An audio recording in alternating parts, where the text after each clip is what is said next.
manejar porque la fisiología o la adaptación de que sufre el cuerpo humano de una embarazada prácticamente es la base para poderle dar tratamiento a una patología. Entonces el doctor Morán ya les dio la mitad del tema y él habló de los sistemas previamente y esta clase corresponde prácticamente para el sistema digestivo, el sistema hepático, el sistema urinario, el músculo esquelético y vamos a hablar sobre la endocrinología y el metabolismo de las mujeres embarazadas. Como les digo, prácticamente es un tema importantísimo porque ustedes deben de saber por qué a las pacientes en el segundo trimestre del embarazo sufren una disminución de la presión arterial, por qué las pacientes les da una hemodilución en el segundo trimestre del embarazo y prácticamente estas son cosas básicas que ustedes deben de manejar, la presión de una paciente, los exámenes de laboratorio y de gabinete que se le deben de mandar a la paciente, si son normales, iguales o no, a una paciente embarazada o no. Y por ende yo considero que este es un tema importante que ustedes deben de escuchar. La bibliografía, el tema está como adaptación materna o fisiología materna en su libro de texto. Es el capítulo 4 de la Williams y está explicado sistema por sistema. Así como el doctor les dio la mitad del tema, así también están los demás acápites que vamos a revisar en esta mañana. Estoy un poco afónica y ronca por si tengo algún problema. Me van a disculpar porque sí me duele un poco la garganta, pero vamos a revisar la clase del día de hoy.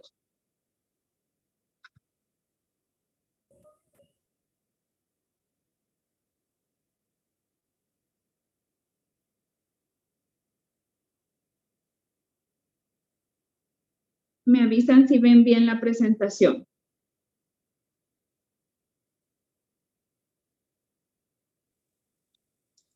Sí se ve la presentación, sí, doctora. se ve, doctora. Vale. Entonces vamos a revisar lo que es adaptación materna o lo que es lo mismo, la fisiología del embarazo 2, completando lo que el doctor Morán ya revisó. Me imagino que con ellos hablaron también un poquito de lo que era la introducción al tema, pero cuando hablamos de la gestación tenemos que tener presente en que el cuerpo somos tan perfectos que recibimos una señal de que estamos embarazadas, de que debe de haber cambios, que no puede continuar las cosas iguales. Entonces, prácticamente los cambios son imperceptibles. La paciente no siente la diferencia a una paciente no embarazada.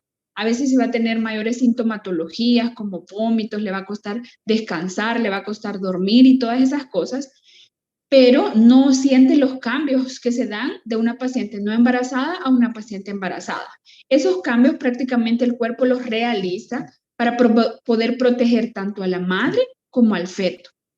Eso es el eje fundamental de la adaptación materna, de la fisiología, poder adaptarse, que hayan cambios adaptativos al embarazo para que ni la madre ni el feto vayan a tener ninguna complicación en estos 9 meses. Si hubiese una mala adaptación, si la paciente tuviera una enfermedad de base, si fuera cardiópata, si fuera nefrópata, si la paciente tiene alguna otra patología, probablemente la fisiología normal del embarazo no se va a poder llevar a cabo. Y esa mala adaptación puede llevar a la madre a la muerte o el feto también a la muerte. Vale, entonces prácticamente son cambios, o sea, todo nuestro sistema, todo el cuerpo de la paciente embarazada va a sufrir una serie de cambios.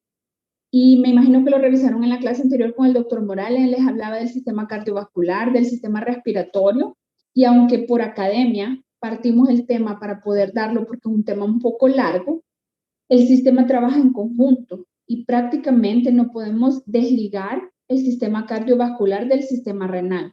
No podemos desligar el embarazo, el útero, la placenta del sistema cardiovascular. Prácticamente nuestra paciente es un conjunto y nosotros debemos de saber que si aumenta la volemia, probablemente otro órgano también va a sufrir otro cambio, porque si él no se adapta, entonces empezamos a tener problemas. Si aumentáramos la volemia y no cambiáramos otros acápites, otras partes de los órganos, la paciente entraría en un edema agudo de pulmón, podría tener fuga al tercer espacio y la paciente se edematizaría y generaría múltiples problemas. Por eso es que el corazón genera su cambio adaptativo, pero también los riñones, los pulmones, el útero, todos en conjunto hacen el cambio fisiológico para que la mamá pueda salir en estos 9 meses de la mejor manera.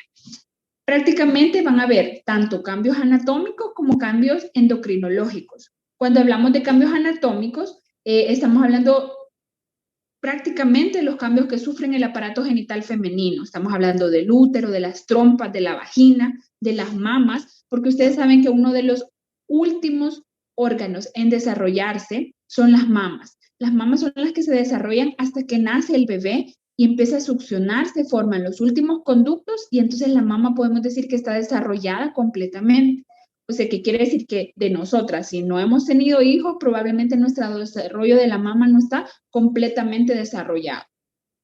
Luego hablamos de otros cambios que no son meramente anatómicos, sino son cambios más endocrinológicos. Por ejemplo, estamos hablando de que no vamos a ver la regla, que ya no va a ovular por 9 meses, que el cuerpo lúteo tiene que empezar a hacer un sostén los primeros meses, por lo menos el primer trimestre del embarazo, debe ser un sostén para el bebé, porque si no tenemos cuerpo lúteo, que es el que produce la progesterona, es donde se dan las amenazas de aborto y las pérdidas de los embarazos en el primer trimestre. Y aparece un nuevo órgano, que es la placenta. Normalmente en la gestación es la única vez que aparece la placenta y es la cual genera un vínculo entre la madre y el feto y es la comunicación entre los dos que permite tanto la nutrición como la liberación de los desechos, permite la oxigenación del bebé y de esa manera es como el órgano intermedio entre la madre y el feto. Vaya. Hablando algo más, no solamente tenemos que hablar de cada órgano, existen otras cosas que tenemos que tener en cuenta, que ya estamos hablando más que todo del metabolismo. Si ustedes recuerdan, en años anteriores, en las demás clases, cuando hablamos de fisiología, el metabolismo del cuerpo es amplio. Tenemos que hablar de la ganancia de peso de la paciente, tenemos que hablar de la cantidad de líquidos que está reteniendo, tenemos que hablar de la cantidad de electrolitos que se presenta en la paciente, cuánto es lo que tiene de lípidos, de carbohidratos, de proteínas. Entonces, eso es sumamente importante porque la paciente también sufre ese cambio del metabolismo. No es lo mismo ella que yo, no es lo mismo ustedes que no están embarazadas o los caballeros que una paciente embarazada. Todo el catabolismo, todo el metabolismo fisiológico es diferente de la paciente. Ella busca reservas porque ya no solamente necesita lo que son reservas para ella, sino también necesita reservas para el niño. Y el cuerpo sabe que necesita almacenar ciertas cosas porque la prioridad es el feto en ese momento. Y suele pasar, a veces uno da los controles prenatales a las pacientes y le dice que no tolera, que vomita, que se siente mareada, que no puede dormir, y ella siente que baja mucho de peso y empieza a bajar y a bajar y a bajar de peso. Y de repente, usted ve y toma la ultra del niño y el bebé tiene buen peso, porque el cuerpo lo que está haciendo es prioridades. Su prioridad es el feto. Su prioridad en ese momento es que el niño gane el peso, que tenga buena masa, que tenga buenos carbohidratos, que tenga buenas proteínas, aunque la mamá empiece a disminuir el peso. ¿Hasta aquí me escuchan bien sin problema? Sí, doctora. Vale, entonces vamos a continuar y entonces vamos a empezar a desglosar el tema poco a poco. Y prácticamente todos los sistemas, ya sea por una u otra vía, uno u otro factor, siempre genera algún cambio. Cuando la paciente está embarazada, todos los sistemas van a presentar alguna alteración. Y ahí tenemos descrito todos los sistemas y hoy vamos a hablar de la mitad de los sistemas que todavía están pendientes. Prácticamente decíamos, como le digo, que no solamente es como separado. Ah, no, hablemos del sistema cardiovascular y el corazón trabaja solo. Ah, no, ¿sabe qué? Hablemos del riñón porque el riñón trabaja solo. No es así. Todo trabaja en conjunto y si el corazón trabaja mal, el riñón trabaja mal. Y regresa la sangre al pulmón y todo sale mal. Entonces quiere decir que todo en conjunto debe salir bien. Y el problema es que no solo los órganos y los sistemas se ven afectados. Aquí hay alguien más que influye y ahí es donde vamos a hablar de las hormonas. Los estrógenos, la progesterona y la beta-HCG prácticamente son importantísimas. Los órganos están trabajando, son como una empresa que trabaja, pero siempre hay un líder, siempre hay un jefe, siempre hay alguien que manda y dice, esto se tiene que hacer, esto no se tiene que hacer, suban, bajen, aceleren, trabajen, no trabajen, y ahí está donde están los estrógenos, las progesteronas y la beta-HCG. Hasta que una paciente no ha estado embarazada, hasta que una persona no ha estado embarazada, realmente yo no le puedo decir porque tampoco nunca he estado embarazada porque no tengo bebés, pero las pacientes sufren múltiples cambios.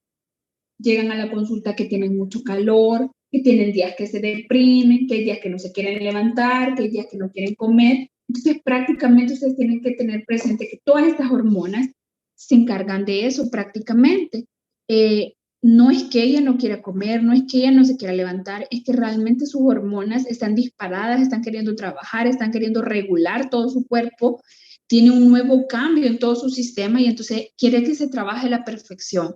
Por eso es bien importante mezclar a su familia, que le dé apoyo, que sienta que no está sola, que le ayuden en su casa, que le ayuden a llegar a los controles, que ella sienta que no está sola en el embarazo. Y eso también lo pueden hacer ustedes como médicos. Realmente no quiere decir que uno debe ser empático con la paciente, uno debe sentir los cambios. Si no, si son hombres, pregúntenle a sus novias, a sus mamás, y si son mujeres, ustedes mejor que nadie lo deben de saber, de que uno en sus días de regla hay días malos, que no quiere que a uno nadie se le acerque, que no quiere que uno la toquen, no quiere que uno la vea, y hay días al contrario, que uno lo que quiere es que alguien lo apapache, que alguien le dé apoyo, que alguien le dé chocolates, que alguien le dé pan dulce. Entonces, así son las embarazadas. Imagínense, ustedes duran solo 5 días y a los 5 días están hartas, ya no quieren más su ciclo, ya no quieren más nada, porque tienen dolor, porque andan despeinadas, porque no se toleran nada. Imagínense una embarazada 9 meses con todos los cambios hormonales que lleva y aparte de eso, ya más adelante lo vamos a ver, a medida que crece el niño, el bebé también genera más demanda para ella. Entonces, por eso es bien importante que ustedes con las pacientes embarazadas tengan bastante empatía. Traten de entenderlas, traten de ayudarle en lo posible. Entonces, prácticamente dice que estos cambios representan la respuesta del organismo materno para adaptarse a toda la carga impuesta por el feto. Y acuerde que si hay una mayor carga metabólica por el bebé, también va a haber una mayor carga metabólica para la mamá para poder salir adelante. Entonces, prácticamente van a haber cambios o los compartimientos que entran en conjunto, el equipo que entra en conjunto estos 9 meses es el feto, la madre y la placenta. Todos deben de trabajar al mismo nivel, todos deben de ir al mismo ritmo, todos deben de trabajar con las mismas hormonas para que todo pueda salir adelante. La unidad más importante es la unidad feto-placenta materna. Prácticamente este es como el eje en ese momento endocrinológico que nos está guiando todo el manejo de estas pacientes. Por eso es bien importante y lo vamos a revisar ahorita desglosado cada uno de ellos.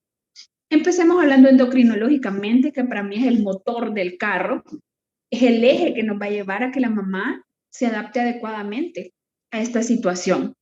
Y vamos a conocer el primer órgano endocrinológico que nadie de los demás conocemos ni nunca hemos tenido, que es la placenta.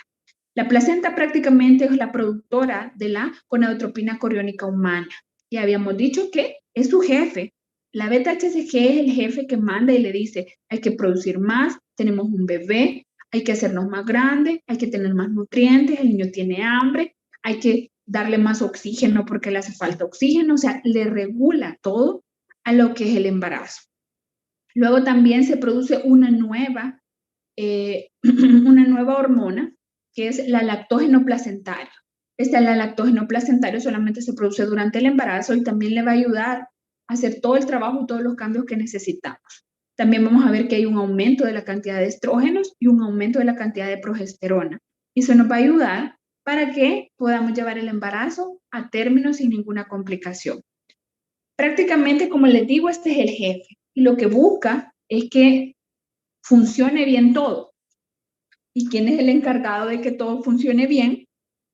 El cuerpo lúteo en el primer trimestre del embarazo. Si ustedes recuerdan en el ciclo menstrual, si ya lo revisaron con los tutores, prácticamente si no hay un embarazo, el cuerpo lúteo se degenera y se elimina y nada más. Si está embarazada, el cuerpo lúteo lleva el sostén, prácticamente es como el nido el que le da el soporte para que se dé la implantación.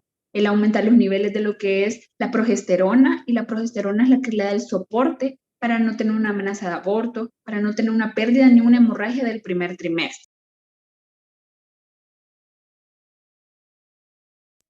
Entonces, prácticamente, ¿me escuchan?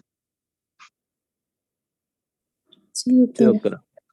Solo regálenme un minutito.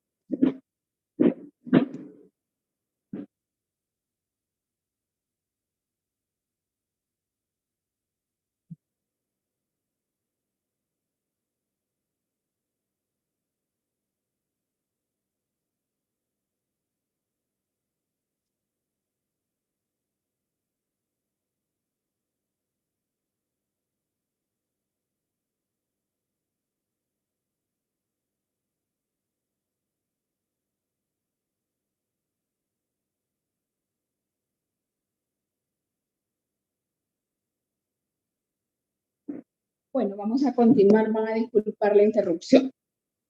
Entonces, prácticamente, aquí podemos ver en esta imagen, en este esquema, como ustedes pueden ver, la línea roja es la beta-HCG. La línea celeste es la progesterona y la línea verde son los estrógenos. Ahí tenemos el primer trimestre, el segundo trimestre y el tercer trimestre. Y ahí podemos ir viendo cómo las hormonas aumentan. Si se fijan, la beta-HCG aumenta en el primer trimestre del embarazo, luego hace una meseta durante el embarazo.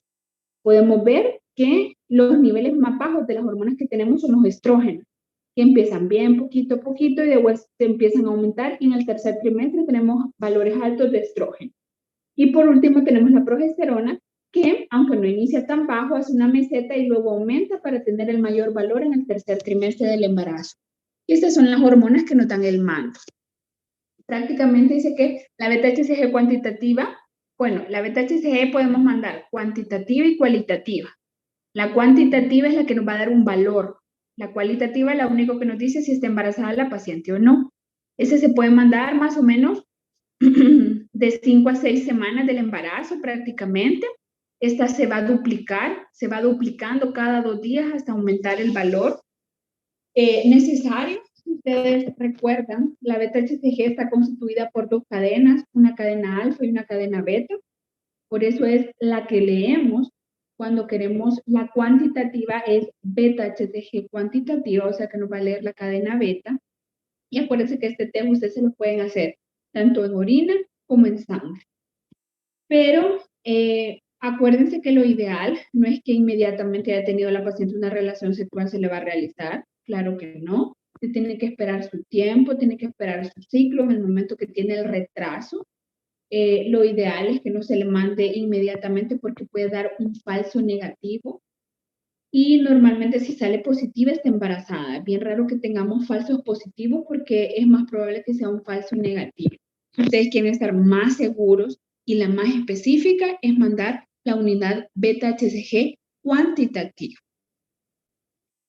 Vaya, entonces la detección de esta hormona prácticamente lo que nos permite es hacer el diagnóstico precoz de un embarazo. Vemos el pico de esta hormona más o menos de las 7 a las 8 semanas y empieza a disminuir sus valores ahí por las 17 semanas. Normalmente esta es medible, se puede mandar, existen los valores, cuánto espera usted encontrar a la primera semana, a la segunda semana, a la tercera semana, porque la beta-HCG cuantitativa no solamente nos sirve para el embarazo, también nos sirve para hacer diagnóstico de una enfermedad molar o una EGT. Entonces, normalmente dice que se presenta en niveles urinarios hasta 60 días después de que se ha tenido el bebé. Vale. Vamos a hablar de otra de las hormonas, ya hablamos de la placenta. Cuando hablamos de la placenta hablamos de su jefe, que era la beta-HCG. Vamos a hablar de otro sistema endocrinológico, que es la hipófisis. Ustedes recuerdan, la hipófisis se divide en anterior y en posterior. La anterior es la que sufre un agrandamiento, mientras que la posterior no le da hipertrofia, solamente la anterior. Se dice que la hipófisis anterior va a tener un aumento en el tamaño de las células galactotropas, va a haber mayor producción de prolactina, porque ustedes recuerdan, cuando la paciente sale embarazada, le dice el útero al cerebro, estamos embarazados y probablemente pronto vamos a empezar a necesitar la leche. Entonces ahí es donde entra en contacto y se aumentan los niveles de prolactina. También podemos ver que la FSH se estabiliza durante toda la gestación, prácticamente no va a haber mucha variación ni nada, y no le vamos a ver mayor niveles y por eso no se mide durante el embarazo. Y va a haber también un aumento de la adenocorticotropina. La posterior prácticamente no sufre mayores cambios, no se hipertrofia, no aumenta de tamaño, pero sí va a aumentar los niveles de la oxitocina, pero hasta el final del embarazo. ¿Se acuerdan que la oxitocina es la que convive en la hipófisis posterior con la vasopresina y es la que nos va a ayudar en el momento del trabajo de parto para que sea una contracción adecuada y el bebé pueda nacer? La tiroides es otra de las hormonas, es otra de los órganos endocrinológicos importantes. Esta puede verse agrandada durante el embarazo y capta mayor cantidad de yodo. Las concentraciones plasmáticas de T3 y de T4 van a estar aumentadas durante el embarazo, por eso es bien importante que si ustedes le dejan T3, T4, TSH a la paciente, cuando esté embarazada, recuerden que puede estar aumentado fisiológicamente. Normalmente al inicio del embarazo la T4, la T3 y la T4 libre se aumentan transitoriamente a los valores normales de una paciente que no está embarazada. Y por eso es bien importante porque la TSH se parece o comparte una cadena con la beta-HCG. Y probablemente si la beta-HCG está demasiado aumentada, por ejemplo en el caso de los gemelos, en los casos de que la paciente tenga una bola hidatidiforme, los valores también se van a alterar de la TSH. Valores altos de beta-HCG, valores altos de TSH. Por eso, para hacer un buen diagnóstico durante el inicio del embarazo, ustedes también se tienen que apoyar de un endocrinólogo para que les ayude y puedan iniciarle un tratamiento adecuado a la paciente. La paratiroides, vamos a ver que hay un aumento de la hormona paratiroides, promoviendo que haya una mayor absorción del calcio intestinal. Y acuérdense que si tenemos mayor demanda, necesitamos mayor calcio. Entonces, prácticamente lo que la paratiroides le dan la orden que ella vaya a reclutar todo el calcio que tiene el intestino porque el niño necesita calcio para sus huesos y necesita más calcio. Entonces, ese es su importancia. En el páncreas hay un aumento de la secreción de la insulina y vamos a tener niveles normales de glucosa. ¿Qué quiere decir eso? Si tenemos alta la insulina y la glucosa normal, quiere decir que las pacientes probablemente puedan hacer hipoglicemias reactivas en algún momento. Si persiste la insulina en el segundo trimestre del embarazo prácticamente, es bien importante que se le hagan más estudios a la paciente, que se le evalúe, porque puede ser que la paciente también empiece a hacer episodios de hipoglicemias reactivos, puede ser que se vea alterado por otras hormonas, por ejemplo, por la prolactina, por el lactógeno placentario, por los glucocorticoides que a veces también se le colocan a la paciente. Y tenemos que tener presente también que la placenta también influye mucho, porque normalmente a veces tiene actividad enzimática capaz de degradar la insulina a nivel de la placenta. ¿Qué le pasan a las suprarrenales? A las suprarrenales prácticamente hay una hipertrofia de la corteza de las suprarrenales, va a haber un aumento en los niveles de cortisol, va a haber un aumento en los niveles de adenocorticotropina y también va a haber un aumento de secreción de la aldosterona. Si ustedes recuerdan, el cortisol es la hormona del estrés, es la hormona alerta. Y si ustedes me dicen ahorita corramos, todos corremos. Que si me dicen ahorita que hay un temblor, el cortisol se libera y gran estrés. ¿Qué quiere decir eso? Que las pacientes tienden a tener eso, tener esa angustia, ese estrés, esos cambios. Por eso es bien importante que ustedes los tengan presentes. Otra de las cosas, hablando del sistema, es el sistema de renina, angiotensina, aldosterona. Aumenta, ya dijimos previamente, la secreción de aldosterona se aumenta y prácticamente se ve alterado este sistema. Ya más adelante lo vamos a revisar. Les traigo más información sobre ese en el área de los cambios que se ven a nivel renal para que ustedes lo tengan presente. ¿Quién es la relaxina? Vamos a hablar de la relaxina. Esta es una sustancia que es secretada por el cuerpo lúteo. También puede ser producida por unas células que se llaman las células deciduales. El nivel plasmático aumenta en el inicio del embarazo y llega a su máximo en el primer trimestre del embarazo y luego bajan los niveles. Prácticamente la beta-HCG estimula la producción por el cuerpo lúteo. ¿Y cuál es la función de la relaxina? Primero, vamos a suprimir las contracciones de olmiometrio. No queremos que hayan contracciones porque no queremos una pérdida. que relaje los ligamentos pélvicos para que le dé chance que se estiren. Y en el cervix va a haber la visualización, el borramiento y la dilatación en el momento del parto. O sea, si ustedes se fijan, la relaxina es bastante importante. Hasta ahorita me escucha sin problema. Sí, doctora. Entonces vamos a hablar de la contraria. Vamos a hablar de lo que es la inhibina. La inhibina dice que tiene como una parte bifásica. Prácticamente aumenta ahí más o menos a los 7 días de la concepción de que se forma el cuerpo lúteo y lo que va a generar es que se aumente la beta-HCG y los trofoblastos. Y el segundo aumento, vamos a verlo, al término del embarazo y tiene que ver por la producción de la placenta. La función de la inhibina es inhibir la secreción de FSH y la formación innecesaria de folículos. Si estamos embarazadas, si la paciente está embarazada, no necesita folículos en esos 9 meses. No va a haber regla, no necesitamos desperdiciar los folículos y es donde trabaja la inhibina y le dice no, no es el momento de ocupar los folículos, descansemos 9 meses y hasta después vamos a producirlos. Luego tenemos la activina. La activina proviene tanto de la placenta como de la decidua y de las membranas fetales y la función es la contraria.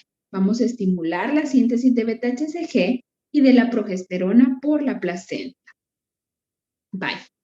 Hablemos del metabolismo, ya hablamos de las glándulas endocrinas, prácticamente que son sumamente importantes no solamente para las embarazadas, sino para todos, pero ya se fijaron los cambios que genera. Hablemos un poquito de la adaptación metabólica en general de la paciente. Lo que nosotros esperamos en una paciente embarazada vayan incorporando sus compañeros. Solo si me permiten compartir la presentación, por favor. Gracias. Ya, doctora. Gracias.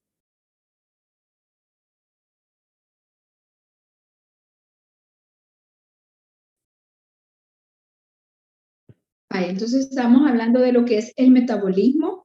Habíamos dicho que lo ideal es que la paciente aumente de peso ahí más o menos por 12.5 kilos. Acuérdense que el aumento de peso es porque ya tiene un feto, tiene líquido amniótico, tiene tejido uterino, mamario, más sangre, más agua, tanto intra como extracelular. Entonces lo ideal es que la paciente aumente de peso.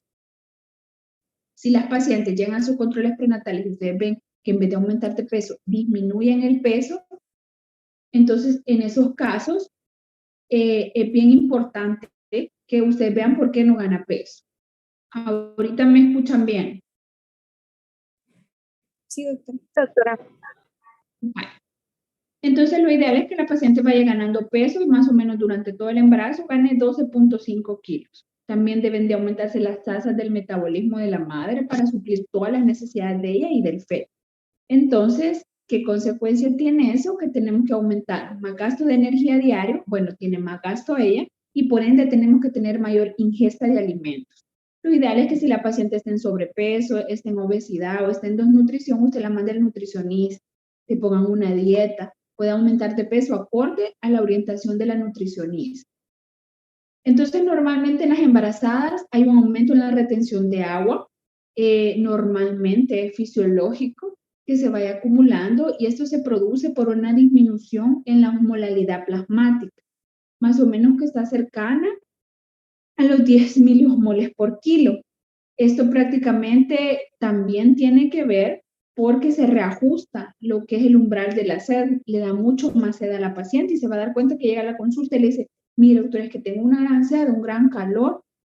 Y se acuerdan, también se produce una mayor cantidad de oxitocina en el último trimestre del embarazo y la oxitocina es comadre o compañera de la vasopresina y entonces por esas razones se acumula mayor cantidad de agua. Entonces se dice que la cantidad mínima de agua adicional que acumula la mujer promedio es de 6.5 litros. Eso lo va a acumular normalmente a veces en el tercer espacio y por eso la señora llega con edema. Ese edema gestacional de los miembros inferiores, que la señora se acuesta y normalmente aparece normalmente la señora aparece con las piernas inflamadas, luego camina y se va mejorando el edema. Y el edema es en las manos o en la cara, normalmente no es fisiológico. El único edema que es fisiológico es de los miembros inferiores. Entonces, ¿Qué le pasa al metabolismo del agua? Va a haber una mayor retención de agua, disminución en la osmolalidad plasmática, eso genera edema por declive, va a haber un aumento de la presión venosa, o sea, una oclusión de la vena cava, y eso va a generar también la disminución de la presión coloidosmolar. Hablemos de cada uno de los elementos del metabolismo y cómo se ven afectados durante el embarazo. Por ejemplo, vamos a empezar con el metabolismo de las proteínas. Se dice que prácticamente el producto, o sea, el bebé, el feto, el útero y la sangre de la paciente son ricos en proteínas, más que en carbohidratos y en grasas. Quiere decir que más o menos 500 gramos se agregan al útero como proteína contráctil a las mamas y a la sangre, de forma de hemoglobina y proteína plasmática. Entonces, si usted se fija, por lo menos 500 gramos extra tiene cada paciente de proteína por el embarazo. En el caso de los carbohidratos, lo que esperamos ver en una paciente o los cambios que se presentan en el metabolismo es que la paciente va a presentar hipoglicemias leves en ayuno. Va a presentar hiperglicemias postprandiales, o sea, después de comer se le va a subir la glucosa y va a estar en un estado de hiperuricemia. Eso es lo característico, por eso es bien importante tenerlo presente en el momento de hacer un diagnóstico de diabetes gestacional, porque para hacer un buen diagnóstico de diabetes tenemos que tener presente varios exámenes para poder hacer un buen diagnóstico. En el caso de los lípidos, normalmente es un estado hiperlipídico el de la madre. Normalmente las concentraciones plasmáticas de lípidos, de lipoproteínas y apolipoproteínas van a aumentar apreciablemente durante el embarazo. Y ahí vamos a ver que los niveles se aumentan tanto de triglicéridos, de colesterol, de VLDL, de LDL, de HDL durante por lo menos el tercer trimestre del embarazo. Esto tenemos que tenerlo presente. Hay que explicarle a la paciente que tiene que tener una dieta no tan rica en grasas, que tiene que comer comida más saludable, a veces hacer más tiempo, pero en menos cantidades, hacer refrigerio, para poder obtener todos los nutrientes necesarios para el embarazo. La leptina. ¿Quién recuerda la leptina? Si ustedes recuerdan, la leptina desarrolla una función importantísima. Igual, la leptina nos ayuda tanto para la regulación de las grasas como tanto corporales como energéticas. Entonces, si aumentamos los niveles de esta, que se dan durante el embarazo, esta va a ayudar a la regulación del crecimiento del feto. Y esto nos va a ayudar a decir si un bebé se hace macrosómico o bajo peso al nacer. Por eso es bien importante la leptina en las mujeres embarazadas, porque ayuda a regular el peso no solamente de la mamá, sino también del feto. Y por último, hablando del metabolismo, hablamos de lo que son los electrolitos. Los electrolitos son importantísimos, no solamente en las pacientes embarazadas, sino también en las pacientes no embarazadas. Ustedes saben que si una paciente tiene un desequilibrio hidroelectrolítico, va a presentar ciertas alteraciones. Entonces, las pacientes embarazadas les ocurre lo mismo, no están exentas de esto. Y si decimos que la señora está reteniendo más líquidos, si decimos que el sistema renina-angiotensina está alterado, si decimos que el riñón y el cardiovascular están alterados también, entonces es bien importante saber cómo se alteran los electrolitos. Dice que prácticamente cuando hablamos de los electrolitos, se retiene más o menos casi 1000 equivalentes de sodio y 300 equivalentes de potasio. El calcio total sérico y el manexio sérico y la albúmina van a disminuir y los niveles de fosfato no cambian. Se aumentan considerablemente los niveles de hierro. Por eso es bien importante los suplementos. Todas las pacientes cuando les llegan a consultar a ustedes en los controles prenatales, hay que indicarle hierro, más ácido fólico, porque esos son lo más importante en los primeros 3 meses. Si la señora necesita o tiene, si se fijan, electrolitos, retiene tanto sodio como potasio. Lo que se le disminuye es el calcio. Así que es otro de los elementos que se le debe de adherir, no solamente a la dieta, sino exógeno, con tabletas, tanto calcio como multivitaminas. Vaya, el oxígeno. El consumo de oxígeno prácticamente dice que a medida que el bebé va creciendo, consume cada vez mayor cantidad de oxígeno. Y prácticamente el embarazo aumenta en 50 ml por minuto la cantidad de oxígeno. Por eso es bien importante que, o sea, todos los cambios de la paciente, imagínense la paciente sube un edificio de 5 pisos, usted no espera que suba como una paciente normal. Como el primer piso va a respirar profundo, se va a cansar, va a oxigenar, porque esta cantidad de oxígeno tiene que llegar hasta el bebé. no solamente llega a sus pulmones, como nos pasa a nosotros, que a veces nos cansamos y nos sentamos para respirar. Ella tiene que respirar más profundamente, necesita más tiempo porque necesita oxigenar a su bebé. Y entonces, recordemos que el metabolismo tiene sus dos fases. Tiene una fase anabólica y tiene una fase catabólica. Entonces, cuando hablamos de una fase anabólica, nos estamos refiriendo que la señora está en su primer o en su segundo trimestre del embarazo. ¿Y qué ocurre en esta fase? Que hay un aumento de la lipogénesis, o sea que hay un mayor aumento de depósito de grasa, aumenta la insulina, tenemos un estado de insulinismo, hay mayor sensibilidad a la insulina, puede estar normal o puede estar aumentada, hay un estímulo del crecimiento, va a haber alteraciones en las mamas, en el útero, y todo esto estamos preparando a la madre por las demandas metabólicas que va a tener el bebé. Porque imagínense, el bebé se hace grande y el cuerpo no es capaz de tener toda esa capacidad metabólica, entonces él va a empezar a desnutrirse y no va a tener los requerimientos necesarios. Entonces el cuerpo sabe que necesita ahorrar, sabe que necesita guardar sus reservas, sabe que necesita que el bebé en el tercer trimestre del embarazo es el trimestre más grande y que necesita una mayor demanda. Entonces llegamos a la siguiente fase, que es la fase catabólica. Entonces la fase catabólica prácticamente es el metabolismo materno cambia para adaptarse a las mayores necesidades del feto. O sea que en esa fase catabólica la mamá se deja a un lado para que el bebé pueda tener todos los nutrientes y pueda tener todo lo necesario. Entonces aquí podemos ver cuáles son los cambios, que se hace más lenta la absorción de nutrientes, eso aumenta los niveles postprandiales de glucosa y de aminoácidos. En la placenta, la difusión de la glucosa y el transporte de aminoácidos es más fácil. Aumentamos la lipólisis, la cetosemia en ayunas, la hiperuricemia, la hiperinsulinemia postprandial y puede darse una resistencia a la insulina. Vaya, hasta aquí ya hablamos de lo metabólico, ya hablamos de lo endocrinológico y hoy vamos a ver y vamos a continuar con lo que es la adaptación renal. Si hay un cambio en los riñones, si hay un cambio en los pulmones o hay un cambio en el corazón, ustedes tienen que tener presente que también van a haber cambios renales, porque ellos están asociados juntos, son órganos principales del cuerpo y todos trabajan en conjunto. Prácticamente lo que ocurre en el riñón es que hay un aumento del flujo plasmático, casi del 50 al 85% en un embarazo de término. Y prácticamente después de que hay un aumento también se da una disminución. ¿Cuáles pueden ser esas causas de que haya un aumento del flujo plasmático? Que haya un aumento de la volemia y del volumen minuto, que hay una disminución de la resistencia de la renal, hay un aumento de la tasa del filtrado glomerular y todo eso genera un cambio para poder soportar el embarazo, porque el embarazo es como una bomba de tiempo, entonces el riñón debe hacer todos estos cambios para poder soportar el embarazo. Y la causa de esto es la disminución de la presión oncótica capilar glomerular. En consecuencia, ¿qué es lo que vamos a ver? Que hay una mayor excreción de sodio y otro tipo de electrolitos que pueden ser tóxicos. Vale. Seguimos con el riñón. El riñón también se aumenta la excreción de ciertas proteínas como es la albúmina. Va a haber una mayor carga del filtrado de sodio, va a haber una mayor reabsorción, va a haber una mayor excreción. ¿Y por qué es importante estas cosas? Porque acuérdense que todos los medicamentos que tengan excreción renal durante el embarazo se tiene que tener presente porque hay una mayor excreción.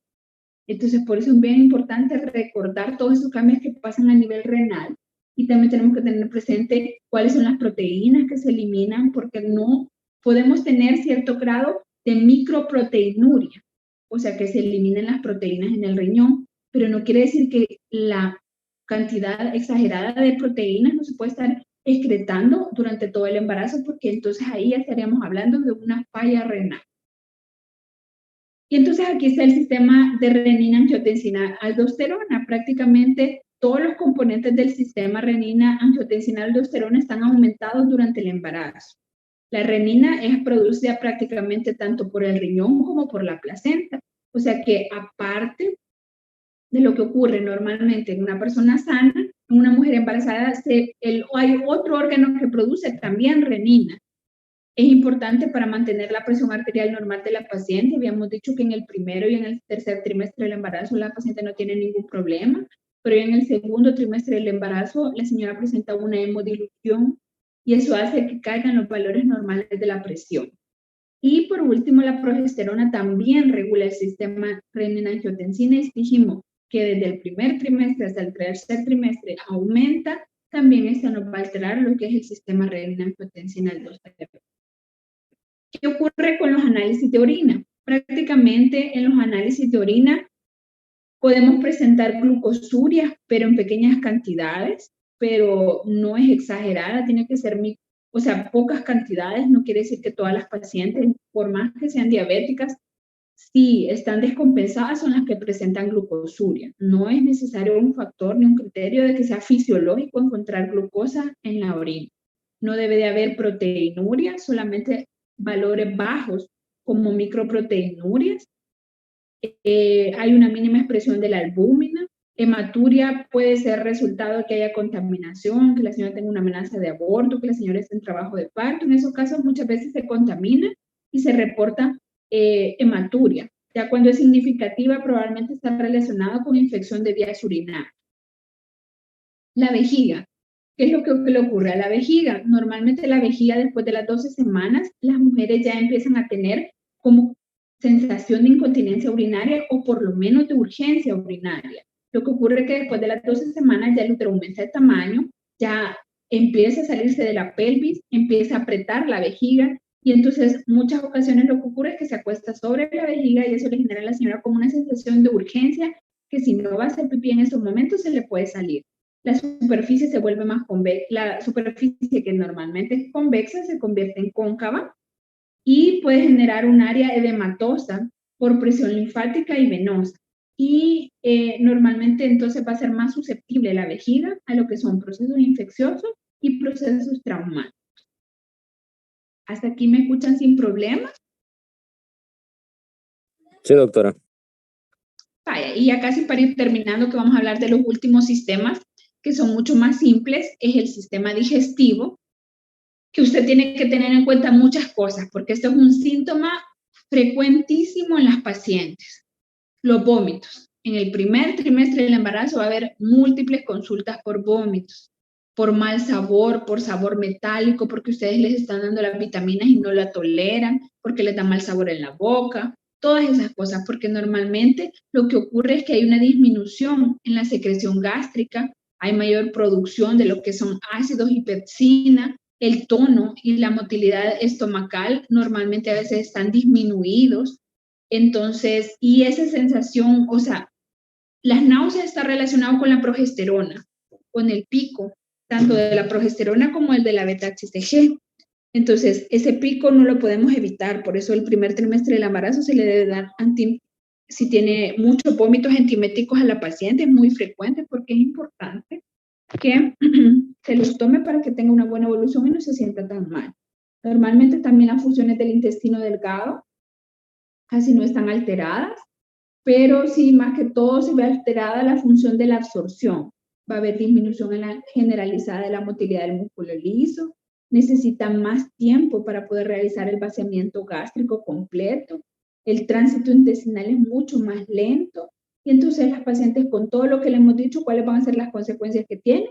Tiene náuseas, tiene reflujo, tiene mal sabor en la boca, tiene estreñimiento, tiene cólicos, todas esas cosas porque el intestino se vuelve un poco más lento. Vale, entonces otra de las cosas que pueden afectarles es que durante el embarazo las encías se ponen rojas, se ponen blanquecinas, cuando se cepillan los dientes sangran las pacientes y eso se le llama gingivitis gestacional. Prácticamente tiene que ver con la sensibilidad y con las hormonas. Eso se puede ir a visitar al médico. Acuérdense que el odontólogo debe de referirse desde el primer control del embarazo, se debe de referir al odontólogo para que la revise, para que la evalúe, para que ver que no tenga caries dentales y todas esas cosas. Y normalmente en estos casos se les deja enjuagues bucales para evitar la colonización de las bacterias que no sangren tanto las encías. Otra de las complicaciones digestivas o gástricas es la pirosis. La pirosis es frecuente en las embarazadas y mucho más si aumenta el embarazo. Entre más grande es el embarazo, el útero empieza a empujar el estómago disminuye el tono del esfínter esofágico inferior, y entonces la paciente empieza con reflujo, empieza con sintomatología, empieza con epigastralgia. Entonces, por eso es bien importante que usted esté pendiente de la paciente, porque esas pacientes deben de recibir tratamiento, porque no pueden acostarse prácticamente en decúbito dorsal, acostarse boca arriba, es bien incómodo, sienten el reflujo, sienten el ardor, sienten el malestar. Y las hemorroides. Normalmente las pacientes, si el tránsito intestinal está disminuido, normalmente el intestino es lento, es perezoso. Si ella come carne o come cosas muy pesadas, está relacionado con mucho estreñimiento y entonces vienen y le dan hemorroides. Y por último, para ir terminando y aterrizando, vamos a hablar sobre el sistema músculo-esquelético. Prácticamente en el sistema músculo-esquelético, las principales articulaciones que se ven influenciadas son la sacroiliaca, la sacrocoxigia y la púbica o el pubis, que son prácticamente las que conforman la pelvis, y es donde vamos a ver el paso del bebé. Prácticamente aquí le ayuda la relaxina, así como hablábamos anteriormente, se hacen más blandas, más flexibles, y eso le ayuda a la movilidad para que la señora no tenga tanto dolor y pueda verificar un parto vaginal lo mejor posible. Entonces viene y en el momento del parto se presenta una relajación de las articulaciones y también puede haber una separación de la sínfisis del pubis para que se pueda dar el parto vaginal sin menos complicación. Y hasta aquí sería la clase. No sé si tienen dudas o preguntas. Quizás solo hablar un poquito que se me fue lo del hígado, pero realmente el hígado no sufre mayores cambios. Anatómicamente hablando, por el embarazo no sufre cambios, pero sí se aumenta lo que es el flujo de la arteria hepática y de la vena portal. Ese sí se va a ver alterado. Y cuando le mandan exámenes a la paciente, acuérdense ustedes que la fosfatasa alcalina puede verse duplicada y es normal por el embarazo. La albúmina se puede ver disminuida y las transaminasas y la bilirrubina por el embarazo se disminuyen. Si se encuentran elevadas, ustedes deben de sospechar en alguna hepatopatía o algún trastorno hipertensivo del embarazo. ¿Tienen dudas o preguntas sobre la clase? ¿Les quedó clara? ¿No les quedó clara? De momento todo claro, doctora. Bueno, entonces nos quedamos hasta aquí. Estudié mucho. Esta es una de las clases que entra para el examen que van a tener la otra semana. Entonces, bueno, de esta clase y de la anterior, si ustedes prestaron anterior a la clase y estudian su libro de texto, van a tener buenas las preguntas. Así es que nos vemos en la próxima clase. Cuídense. Gracias.